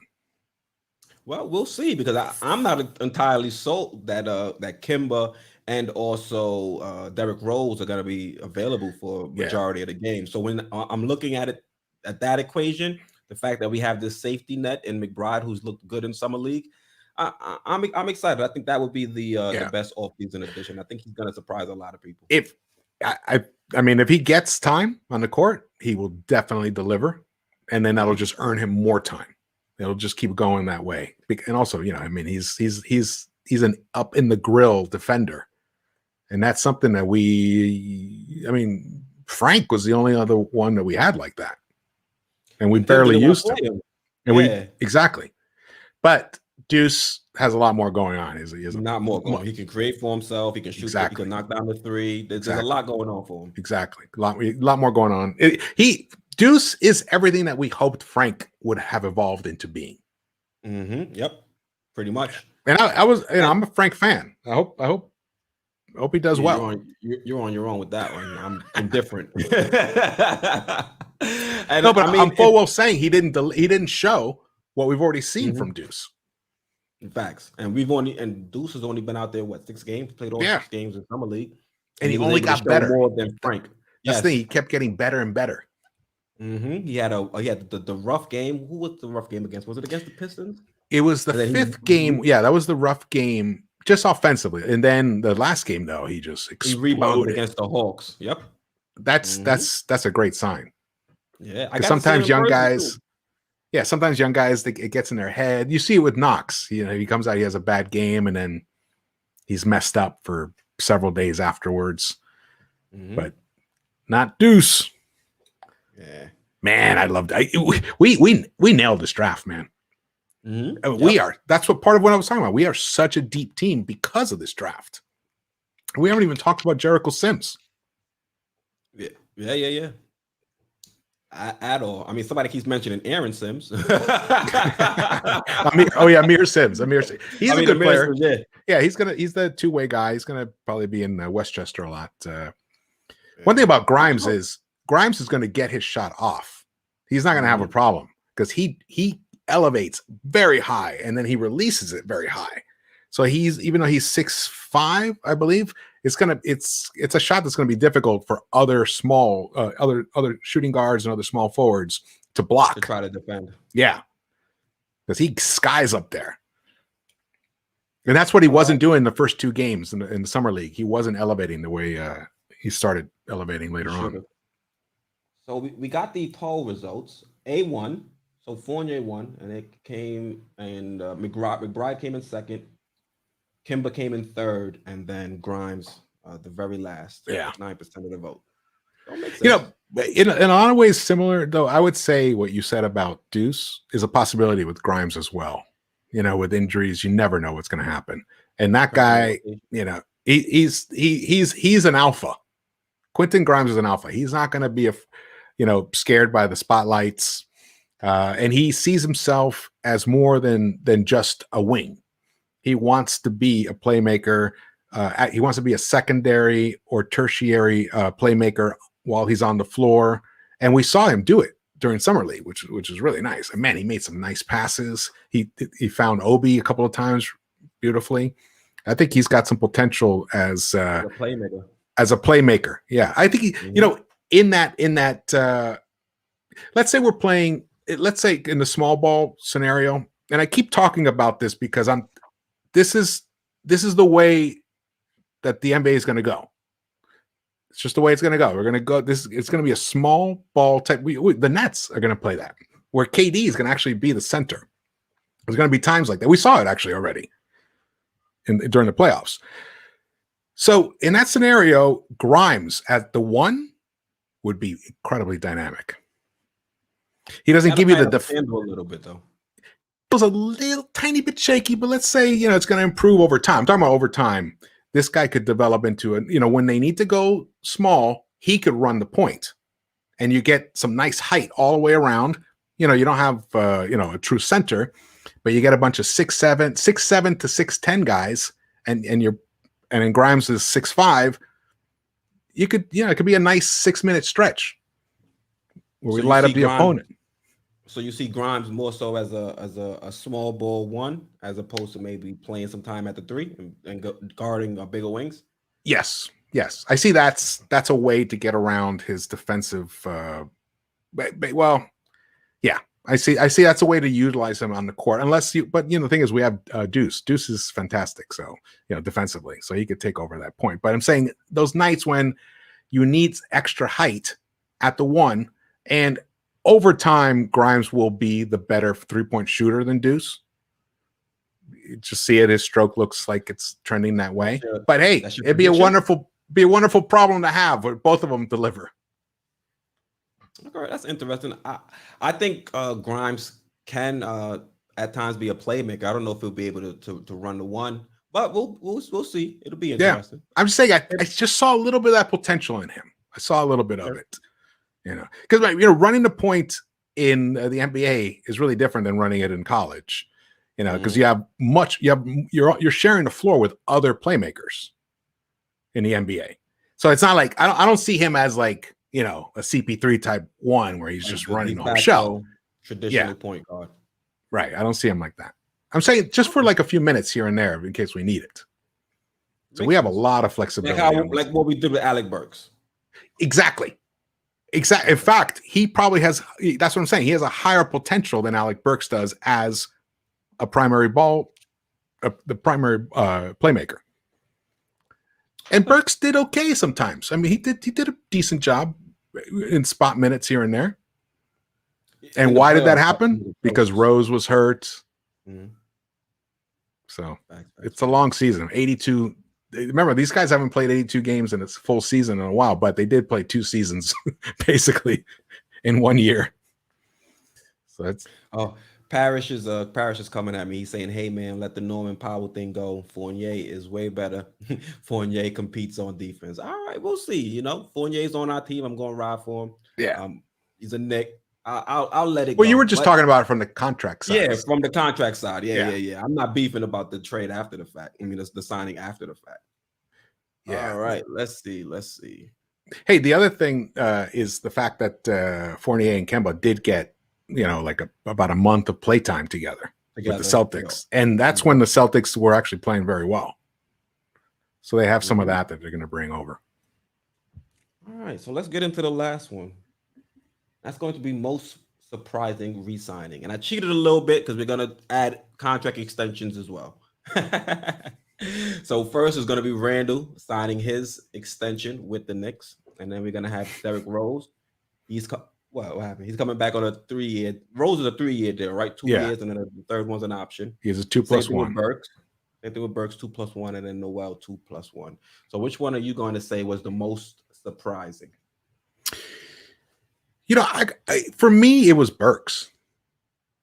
Okay. I was, you know, because Thibs seemed like he had the biggest boner for Reggie Bullock.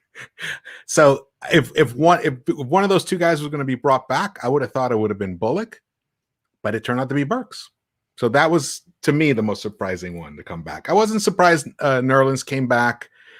Even Derrick Rose, even though the way he spoke in his last interviews saying he wasn't even sure he was coming back, said the Knicks have big plans.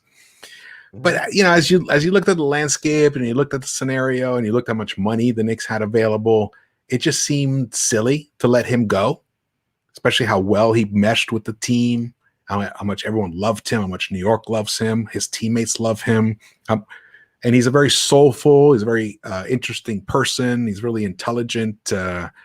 I think what he infused into the team, you know, in non-statistics manner has such a high value that I was like, you know what, I just can't see them not, if unless he gets like a crazy offer of $20 million per from somebody, I think the Knicks will try and fit him in. And then so that's why, and then Randall, I'm a little bit surprised, but much less so than I am about Burks. Yeah, so me, I wasn't too surprised about Randall. I had dropped some videos reporting that the Knicks were going to be meeting with Randall in the offseason to try to negotiate a contract extension. And for them to have that news come out, something was going to be done, because the only way it wasn't going to be done is if the Knicks went in there and lowballed, because there was a limit to what the Knicks could offer.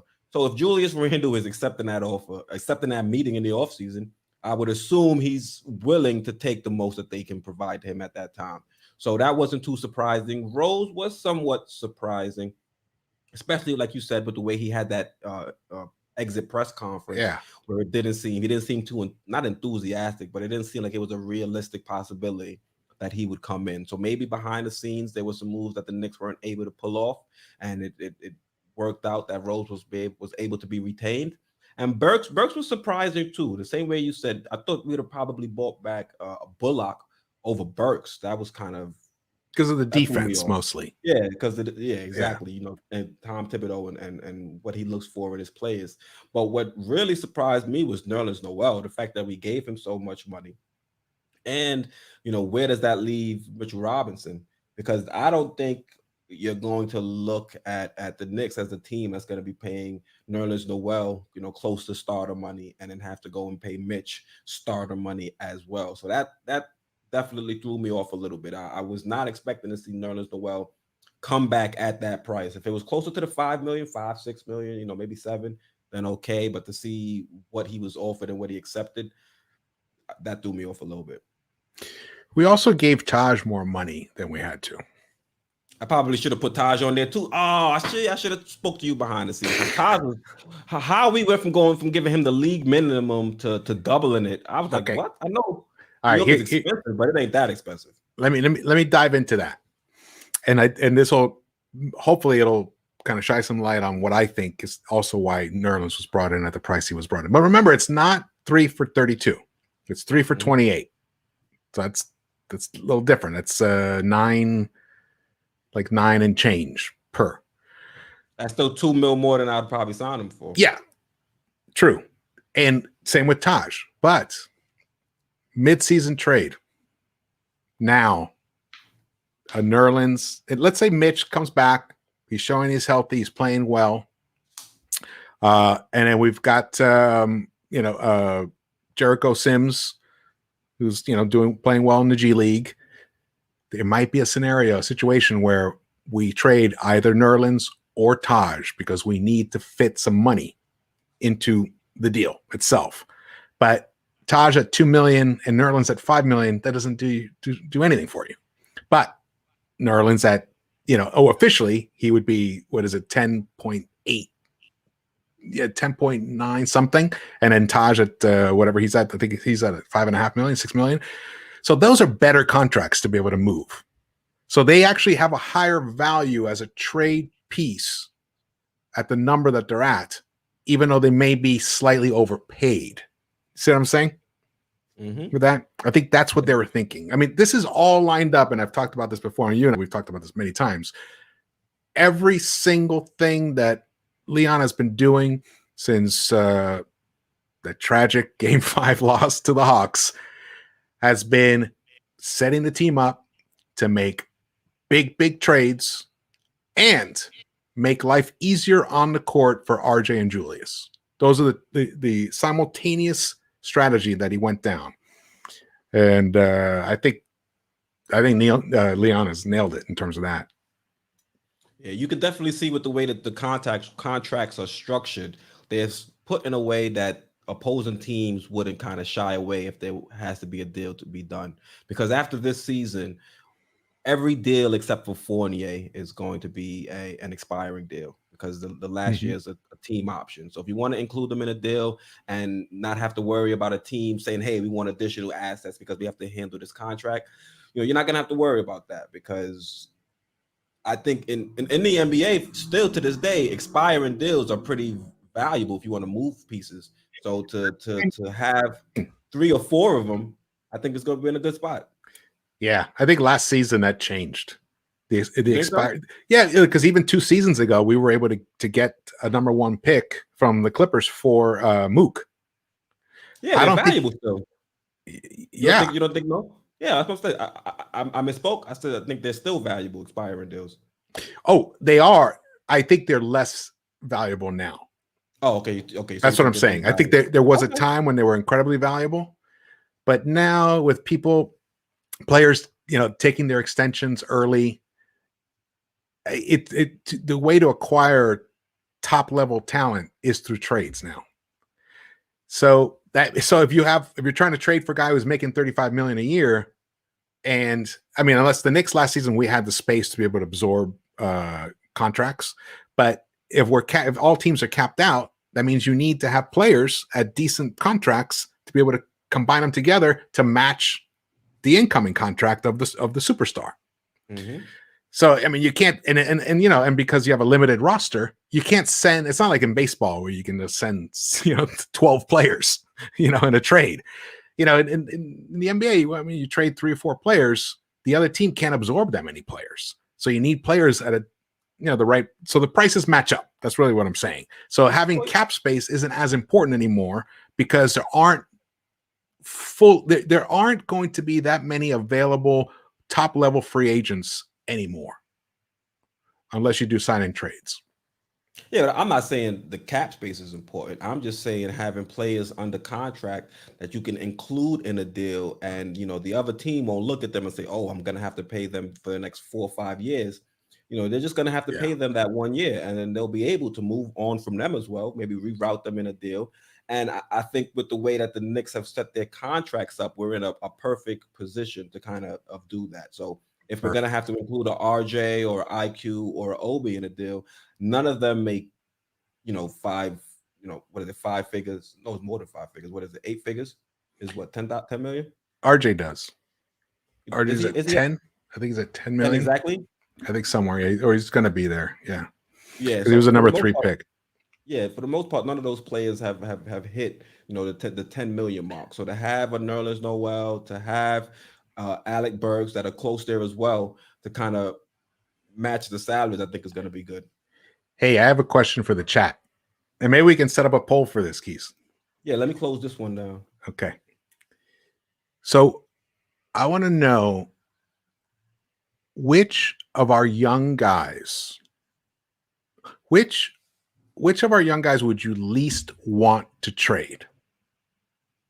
So RJ being A. Young player is untradeable? Well, I wouldn't use the word. Yeah, just use the word untradeable. Yeah, untradeable. Which one of our young core is untradeable as far as you guys are concerned? Who's the first one? RJ Barrett. RJ, Obi Toppin. IQ. And who do you want to pick for the fourth? You can only do 4, right? Yeah, you can only do 4. Who do you want to pick for the fourth? What else we have? We have Deuce, Luca. We've got Deuce. Hey, we laugh, but we laugh about Luca, but we just showed a scenario where we might need Luca. Yep, so he may be on that 15-man roster when it all comes down to it. But let's say either between Deuce or Grimes, you throw it up there. One of those. I put Mitch. Oh, Mitch. Okay. Because they're always talking about trading Mitch for Turner. So true. All right. So let's see what they say. See what they say. I wish I had some Jeopardy music. Da da da. Right. Da da da. Dun, dun, dun, dun, dun, dun. They had a whole fiasco over there, right? With hiring a new host. Yeah. Man, that's a sweet gig. I want to be a game show host. Right? It's gonna be my next life. Good job with Family Feud. Yeah. May 4th, he loves Amir Sims. He's the one that keeps saying Amir Sims. Okay, I knew it was somebody. Hey, no, you know what? Well, for the little bit that I saw in Summer League, he looks like a player. Yeah, I don't know about all that. Why do you want Knox? RJ shouldn't be on here. Well, we're just posing the question, see what people say. RJ shouldn't be on here. Ooh. So does that mean Canal? What do you mean by that? Yeah, should we not discuss trading RJ, or you're saying RJ shouldn't be untradeable? Yeah. He's saying that was too easy. So maybe we got to remove RJ because everybody's going to pick RJ. Oh, dog. Well, no, that's what I want to know. Because so RJ, but picked Mitch anyway. When I did a video, I think last week, and sometimes when I'm putting out scenarios, sometimes I think people mistake a scenario that I put out as this is what I want to happen. I'm just trying to read the tea leaves and see what possibly is brewing, what might happen. And I think one of the reasons that, I mean, RJ in any scenario right now that involves Dame Lillard coming to the Knicks, that means RJ is gone. That's just what it means right now. But if we give Obi and IQ and Grimes and Deuce some time in the first 2.5, 3 months of the season, and they prove themselves to be NBA players, NBA level players, they can be starters on another team,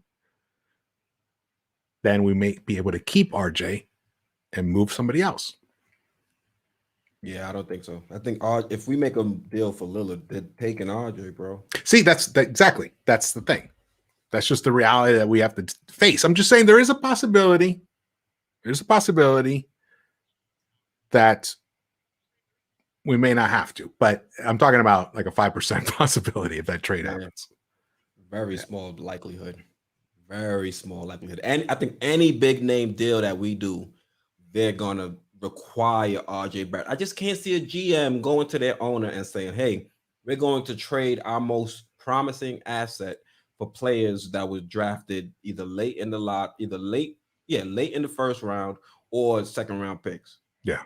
Obi's the only premium draft pick in this. And even then, he hasn't shown enough to really say I should be the centerpiece of a trade. No. But let's say he comes out.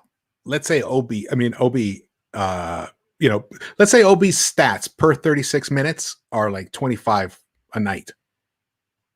Let's say he's still only playing the 12 minutes a game, but let's say he's averaging 10 points a game, playing 12 minutes. That guy's got something, and then he becomes a much more valuable asset. Mm-hmm. Yeah. Canal is saying that Dame is going to the 76ers. You think so? That makes a lot of sense. It makes sense. That'd be a great way to screw Ben Simmons. Says, hey, you don't want to communicate with us? You don't want to let us know where you want to go? All right, we're sending you to Portland. Enjoy the trees. Here's the thing, though. Portland's not stupid. They're like, wait a second. You're going to give us an incredibly flawed player? Yeah, he's one of the best defensive players in the game, but offensively, he's a liability. He can't be on the court in the fourth quarter. So we're giving up the most clutch player right now in the NBA for a guy who's afraid to make a layup because he might get fouled and have to go to the line. That's crazy. I don't think Trailblazers can sell that crazy to their fans. So that's the one thing. That's Dame to Sixers thing. It makes sense in some ways, but after what we all saw happen, we saw Ben Simmons, a number 1 overall draft pick, twice not make a layup because he was afraid he was going to get fouled. Not a make. He didn't attempt. He didn't attempt it. Passed it up. He would have made it. He probably would have made it. Well, he got one. There was Trey Young there. Yeah. He just didn't want to go to the line. Yeah. He didn't want and that. Oh, man. He pulled a Kwame. That ain't going to fly, man. That ain't going to fly in Portland. Yeah, they're chill in Portland to some extent, but so here we go. We got 19 votes in. Lex is saying they're going to ask too much for Beal as well. Yeah. Any deal is going to require RJ Barrett be included. And it's unfortunate because, I would have liked to trade for a superstar, but I'm not moving RJ Barrett. We can go sign one the next offseason. Beal will be available. Beal will be available, hopefully. And we'll see what we could do there. Yeah. So which young player is untradeable? So we got our vote. Is it closed, the voting? No, it's not closed yet. You want me to close it now? All right. You guys vote. We're going to close it. Yeah. This will be the last poll for the night, and then we'll do our little salutations and wrap it up. We've been on for about 1 hour and 50 minutes. I'm shocked. Wow, that blew by, man. Right? I always say I'm going to come on, I'm going to do a 45-minute, hour-long show, and then by the time I get into it, I start having fun with the SV fam, having fun with the guests, and it's a 2-hour production at this point. And now you got my Nets hot take you can spin out there. Yeah. Hot take. Hey, I said the Nets were not going to win last season. I said it. I said the Sixers weren't going to win last season either. Yeah, all right. 2 for 2. So, of course, it required some crazy shit happening, but that's the NBA. NBA's, I love this. I'm so happy the Knicks are good again. In fact, all that pain and suffering. Remember those years? Having to deal with it. Oh, the shame. You know how many games I went to when we lost? I didn't go to a Knicks win in my life until this year. Dude, I can't remember a win before that. I've been watching Knicks play LA teams for the past 15 years. And though we did win once in a while against the Clippers and stuff, but usually they were brutal road trips. So even if Yeah. we had a better team, we'd end up losing. Yep. And let's see what I'm gonna close the poll now. See what close the happens. poll. Run up the poll, Gigi. I like our chat. Our chat, we're all kind of in a similar mindset where we don't want to gut our team to bring in a superstar. And you know what? I'm with you guys. The thing is, it's just Paul versus Woolley coming up. That's where we're headed. And it's a smart. Leon has to position himself for that possibility because there aren't that many. It's very rare that one of the top 10 player becomes available, and when they do, you kind of have to make the move. The problem is, you sometimes have to give up. You have to give up a lot to get a lot.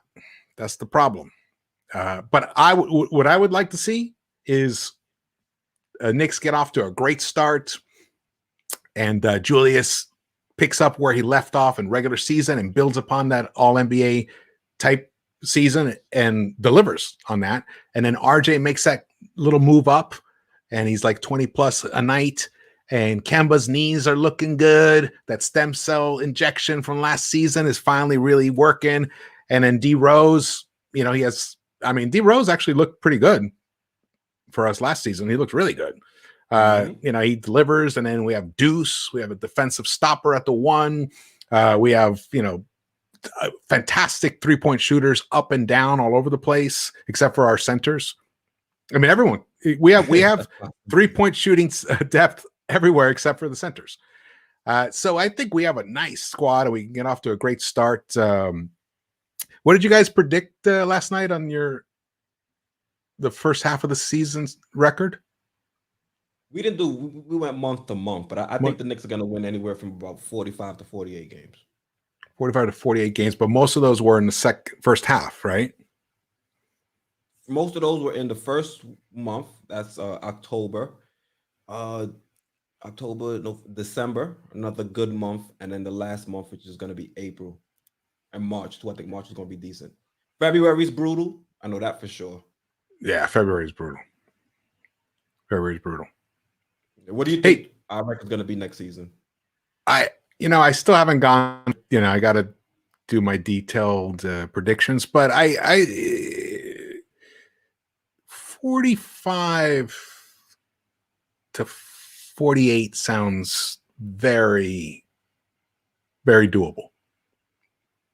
I just think that there's a possibility the Knicks can win 50 plus. I think there is a scenario.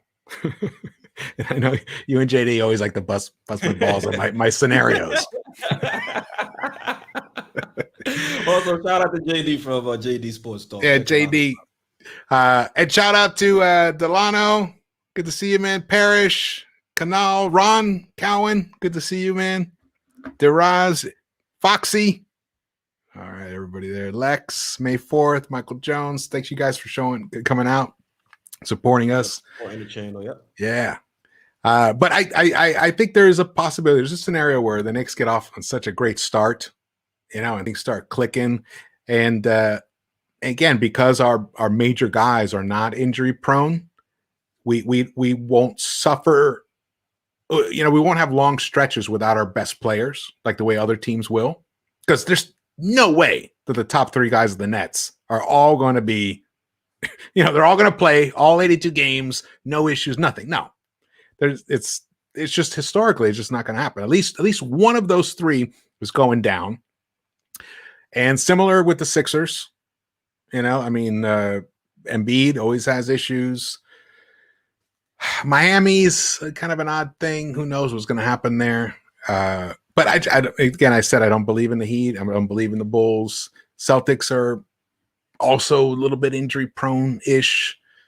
So there's a chance, because of the depth of the squad and the fact that our very best players are workhorses, that we can amass a pretty good record in the regular season. Now, will that again translate to the postseason? That'll remains to be seen. Yeah, remains to be seen. But I think there's a possibility that by the end of January, we could rack up a lot of wins.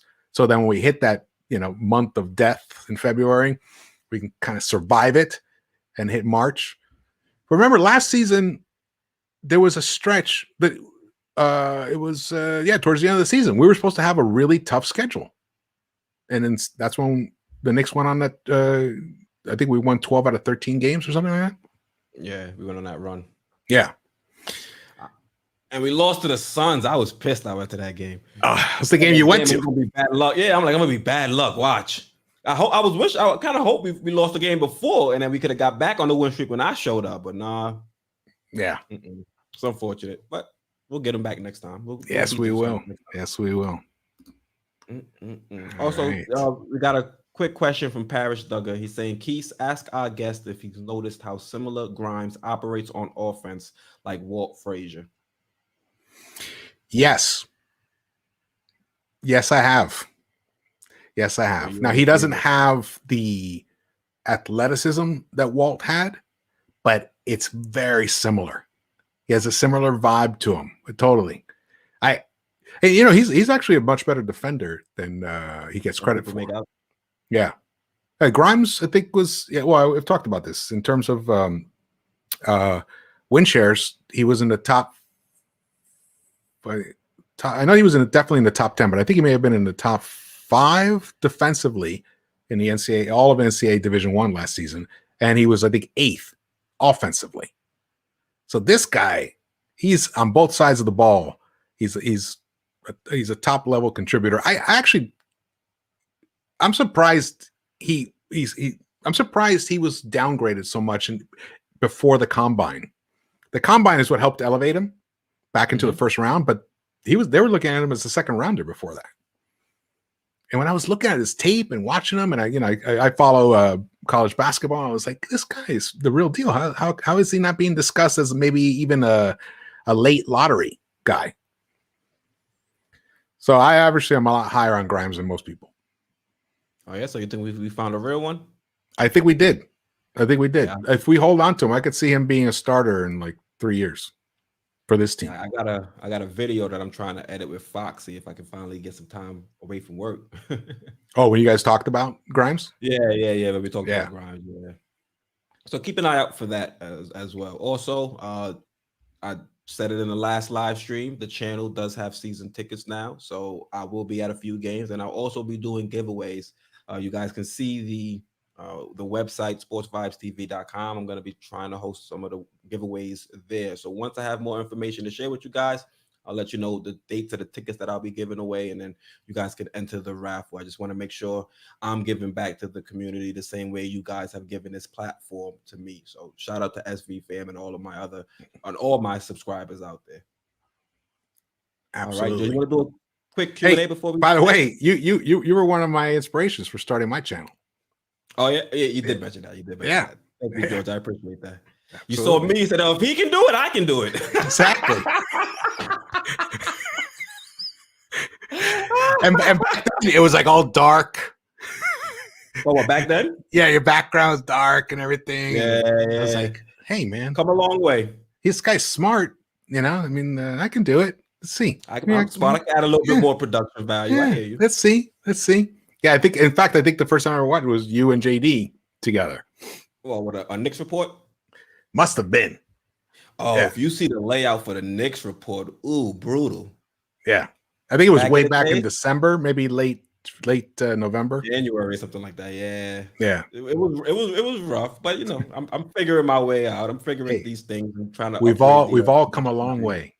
I watched my first video like a couple weeks ago. It was like, I'm like this. So the Knicks started out. I have no energy. I'm still like that. It's not until I get on live where I got a little bit of energy. I got to figure it out. I'll get there eventually. Yeah. I remember one of the comments was like, "Yo, man, your voice is putting me to sleep." I was like, "Oh shit, I gotta wake up." All right, I gotta figure this out. I gotta drink some more Coke Zero. What you call it? Are you gonna return to defend your Blorange Tears debate league title? I mean, nobody really hit me up. The only issue is I think I kind of stream not at the same time, but I stream before them. I don't know if I'm gonna be able to do a stream like this and then go and try to, beat the brakes off some other Knick fans on Blowing's Tears. But shout out to them. Make sure you subscribe to Blowing's Tears as well. Yes. They're still doing the Knicks at Night podcast and Knicks Morning Drive. They got the pod couple going on too. They got some pretty decent shows out there. So make sure you guys tune in. Yeah. Oh man, we have a great community out for the Knicks on YouTube. Mm-hmm.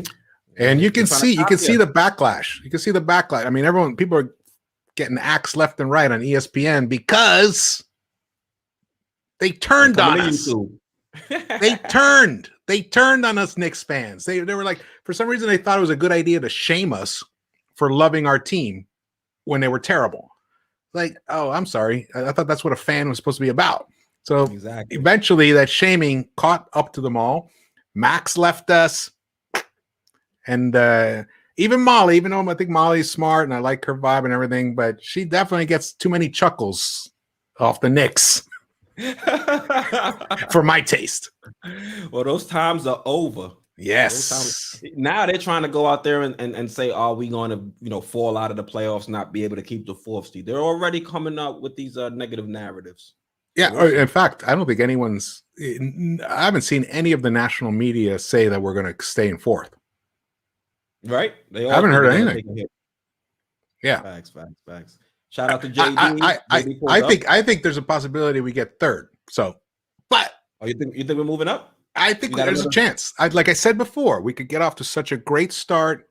And remember, Thibs treats regular season games as of their playoff games. Defensively, we're going to be better because we brought back a lot of the same players, and they understand each other's tendencies. And offensively, we're going to make such a huge leap. I mean, if you guys look at the stats, I mean, defensively, we were outstanding. I think we were the number 3 team in the league in terms of defensive rating, but our offensive rating was trash. We were 23rd. We had a 110.6. Oh, we were 108.2 defensive rating, 3rd in the NBA. So we raised this 110 to somewhere in the neighborhood of like, even if we got it to 114, come on. Because our defense is not gonna change. Well, we got Kimber out there with his knee, and we got Evan Fournier who competes, like they said in the chat, but still a downgrade from Bullock. Yeah, but it hurt us on the offensive end. I think Alfred was a serious handicap on the offensive side. Facts. So, hey, JD, what's up, brother? Yeah, JD's in the building. JD's in the building. JD. Steve Fox is in the building. JD Sports Talk. Man, Child's in the building. O-Dog. O-Dog is new. I haven't seen him before. Man, Grimes is going to be special. He has the tools, great jump shot, and looks like he will actually have a decent mid-range jumper, and not just be stuck at the 3-point line. Absolutely. He has a 3-level score potential. Our key, Randall and RJ making got better on offense. Oh yeah. That's going to happen. That's just going to be a natural outcome from them being better offensively. It's going to make life much easier because they're going to start. When RJ starts getting double teamed, we know we've got something. Oh, you think RJ is going to be the focus of double teams this season? Eventually, I could see it happen. I mean, I'm just saying if his game elevates to that point, then we have a bona fide number 2. And then that makes life easier for the Fourniers, Burks, and whoever else is sharing the floor with him. I just can't wait to see the first play, the curl, pick and roll, RJ lob to Mitch for a dunk. That'll be the first play of the game, October 20th. I hear you on that, George. But all right, we'll wrap it up here. George, I just want to say thank you for pulling up to Sports Vibes TV and rocking out with me for about 2 hours. I normally don't stream this long, but we were having a good time. We had a great group of guys and women, if there's women in the chat too, participating in this. Yeah, we had a great chat. Yeah. So shout out to the SV fam doing their thing and helping to drive the show. I mean, we're on camera, but SV fam is really the group that drives this show whenever I come on. So Yes. George, let them know if they want to follow you on YouTube or yeah. Twitter. YouTube, I'm into the KnicksVerse. You guys check it out. If you haven't seen any of my videos, please check them out. And on Twitter, at KnicksVerse. And I'll be dropping. I don't have a set schedule. Kind of whenever an idea comes to me, chop it up. I test it out with Quis and JD. If it survives those two guys, then I come live with it. We're not live, but then I put it up. So yeah, I mean, and a lot of it is the back and forth. I kind of read what the viewpoints, the attitudes that our chat has, the Knicks fan base. So it's a dialogue, and it really, I mean, we don't exist without you guys doing it. Really appreciate it, and I'm just happy that my battery didn't die on my camera. Oh, this one today? Yeah. 2 hours we've been streaming this thing. Yeah. Also, I mean, I don't know your setup. I have a setup where it just the battery just stays plugged in and it just runs. You know what? I think we have a similar thing, but it doesn't. Sometimes it dies. The dummy battery, yeah, it happens. So yeah, you might have to get a new one. But George, thank you for pulling up. I appreciate you being a great guest here on this channel. And anytime you want to come up and chop it up, just let me know and we'll get a special collab going. Next time we got to get JD on. Foxy calls us the syndicate. Shout out to Foxy too. He helped me a lot behind the scenes for this stream when it comes to preparation. We're gonna do a special show with all of us where we come out with our most outlandish takes. Yeah, you come out with your most outlandish takes. I want to hear Keith's outlandish take. I'm supposed to be the reasonable one. I'm the one with reason. I know. So we want to hear your outlandish one. All right. Sounds good. So once again, just the SV fam, appreciate you guys sitting through a 2-hour live stream. Greatly appreciate it. I'm on the road to 5K. George, you're on the road to what, 3K? Yeah. Yes. Yeah. Make sure you guys smash that like button and subscribe to the channel. So once again, I'm Keith, host of Sports Vibes TV, joined by George from Into the KnicksVerse, and we're out. Boom. Thanks for watching.